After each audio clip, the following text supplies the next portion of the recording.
d'un hôtel, souvent réveillée au milieu de la nuit par le bruit de la chambre d'en face. Mais depuis qu'elle a repris l'hôtel, la chambre d'en face n'a pas été habitée et a toujours été fermée à clé. L'ancien propriétaire avait insisté sur le fait de ne jamais l'ouvrir, car on disait qu'il y avait quelque chose d'horriblement sale à l'intérieur. Ce soir-là, il y avait à nouveau des bruits étranges venant de l'intérieur, et cette fois-ci, elle n'a vraiment pas pu se retenir. Quand elle a ouvert la porte, elle a immédiatement reculé, comme si elle avait vu quelque chose d'horrible. Depuis le seuil de la porte, elle pouvait voir une poignée de longs cheveux traîner sur le sol. La vieille dame s'est calmée un peu et est entrée à nouveau dans la pièce. Elle avait l'air propre et semblait que quelqu'un y vivait. Un cheval en bois sur le sol tremblait encore, et un tableau sur le mur attira son attention. À ce moment-là, une petite fille se tenait devant le cheval en bois, mais dans un éclair de lumière, la petite fille monta sur le cheval d'une manière étrange. La vieille dame, si effrayée que son cœur allait sauter hors de sa poitrine, réalisa que lorsqu'elle se retourna, la petite fille avait disparu dans le tableau. La vieille dame n'en croyait pas ses yeux et monta pour jeter un coup d'œil. Mais juste à ce moment-là, une paire de petites mains se tendit lentement et s'enroula autour de sa taille, puis monta sur son dos. C'est ainsi que la vieille dame reçut la mort sur place. Quelques jours plus tard, sa petite fille Sarah est venue avec sa fille de l'étranger pour s'occuper des funérailles de sa grand-mère. Comme Sarah était le seul membre de la famille de la vieille dame, elle a naturellement pris en charge l'hôtel. En triant les affaires de sa grand-mère, Sarah a trouvé une clé dans une belle boîte.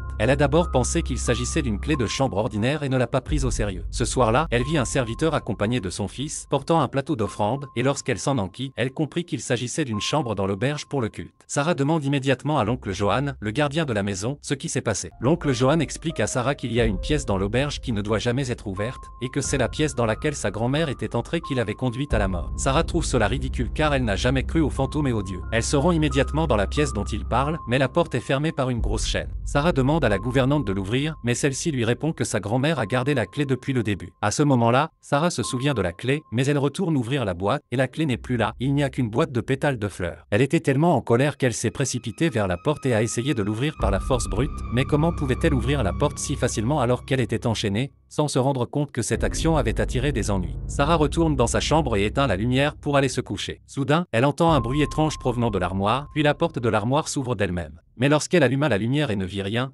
même elle, qui ne croyait pas aux fantômes et aux dieux, fut effrayée, et elle dormit avec la lumière allumée pour le reste de la nuit. Le lendemain, lorsqu'elle a parlé à son mari, qui travaillait à l'étranger, par vidéo, elle lui a raconté les choses étranges qu'elle avait rencontrées et a espéré qu'il viendrait bientôt passer du temps avec elle. Mais pendant qu'il parlait, son mari a remarqué que Sarah était en train de manger les pétales d'une fleur. La femme filme avec son mari, et remarqué qu'il est clair qu'elle mange de la bouillie de millet, mais que son mari voit de l'autre côté de la vidéo qu'elle prend une grande bouchée d'un pétale de fleur. Sarah se précipite pour appeler les femmes de ménage et leur demander quel type de petit déjeuner elles ont préparé pour elle, mais les femmes de ménage ont l'air perplexes, et lorsqu'elle regarde en bas, le bol s'avère être de la bouillie de millet normale, et Sarah trouve incroyable qu'elle ne soit certainement pas en train de jouer avec la fleur elle-même. Elle appelle son mari pour lui demander de confirmer ce qui vient de se passer, et il lui dit de ne pas avoir peur et qu'il viendra la voir dès qu'il le pourra. Avant le retour de son mari, Sarah décide d'ouvrir la chambre mystérieuse pour voir quel genre de fantôme s'y trouve. Bien que la gouvernante n'ait pas essayé de l'arrêter, elle n'a pas pu arrêter Sarah, mais cette fois-ci, lorsque Sarah est entrée dans la pièce, celle-ci était couverte de poussière, et elle était complètement différente de la dernière fois que sa grand-mère l'avait vue. Sarah trouve un vieux portrait de famille dans la pièce, probablement là où vivait l'ancien propriétaire de cette auberge, ainsi qu'une grande photo d'une femme, probablement l'ancienne hôtesse. Sarah est alors attirée par un épouvantail effrayant,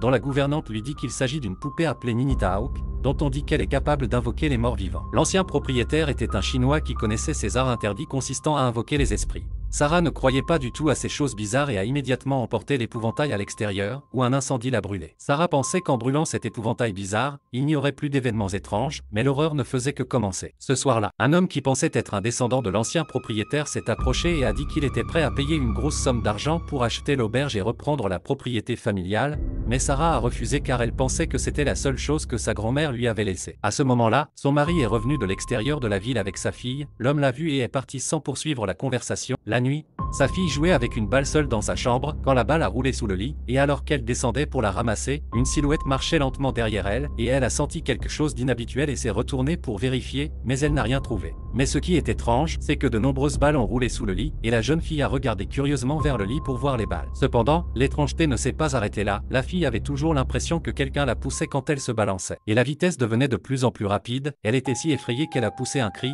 Sarah et son mari se sont immédiatement précipités quand ils l'ont entendu. Sarah pensait que c'était le fils du domestique qui poussait sa fille, mais sa fille a dit que ce n'était pas un garçon, que c'était une petite fille qui la poussait. Sarah et son mari étaient horrifiés, il n'y avait pas d'autre petite fille ici. Le soir, Sarah dit à son mari qu'elle a brûlé la poupée de Nineveh, mais que des choses étranges continuent de se produire à l'auberge. Le mari ouvre son ordinateur et découvre que le faucon de Ninive sert de moyen de communication entre les parents et leurs enfants décédés, et que le non-respect de l'objet entraînera des représailles. À ce stade, Sarah avait commencé à croire en ces choses dans son cœur, parce qu'elle avait rencontré tant de choses étranges depuis qu'elle était venue dans cette auberge, mais lorsqu'elle est retournée à l'auberge, elle a découvert que la gouvernante tirait sa propre fille et faisait d'étranges sortilèges.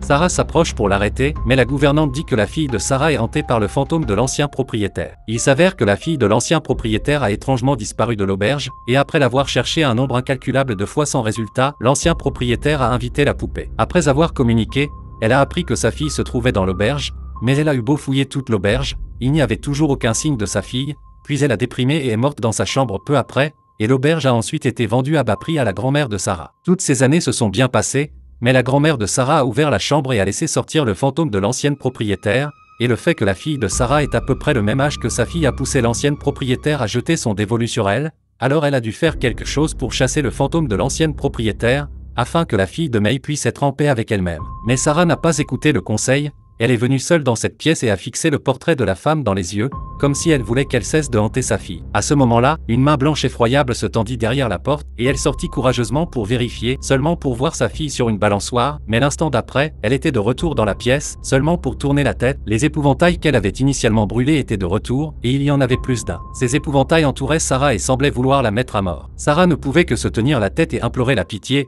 mais l'oncle Johan apparut à temps et réveilla Sarah de son illusion. Sarah craint l'accident de sa fille et demande à l'oncle de se dépêcher d'aller chercher sa fille, mais lorsque le majordome sort, il voit l'esprit de l'ancienne propriétaire qui la regarde avec un air de mort. À ce moment-là, l'oncle Johan savait que l'ancien propriétaire le mettait en garde, alors il a trouvé Sarah, son mari et sa femme et leur a dit la vérité, à savoir qu'il travaillait dans cette auberge depuis qu'il était enfant. À cette époque, alors qu'il jouait avec la fille de l'ancien propriétaire, il a accidentellement poussé la balançoire trop haut et a tué la fille de l'ancien propriétaire. Par la suite, il a caché le corps en secret de peur d'être puni, et l'ancien propriétaire n'a pas retrouvé sa fille jusqu'au jour de sa mort, si bien qu'il est resté dans cette auberge en tant que fantôme et n'a jamais connu la réincarnation. Lorsque la gouvernante apprit la vérité, elle dit qu'il fallait montrer à l'ancien propriétaire où était caché le corps de sa fille pour qu'il puisse être démêlé. À ce moment-là, le fils de la servante accourut pour dire que la fille de Sarah avait été enlevée par son ancien maître. La situation était si urgente que Sarah dit à son mari et à la gouvernante d'aller déterrer le corps, et partit d'abord à la recherche du lieu où se trouvait sa fille, mais lorsqu'il sortit, il se rendit compte qu'il y avait des âmes solitaires et des fantômes un peu partout. Elle voit enfin sa fille, mais si elle ne s'éloigne pas, les fantômes apparaissent pour lui barrer la route, et de l'autre côté de la maison, l'oncle Johan déterre les ossements de la fille de l'ancien propriétaire.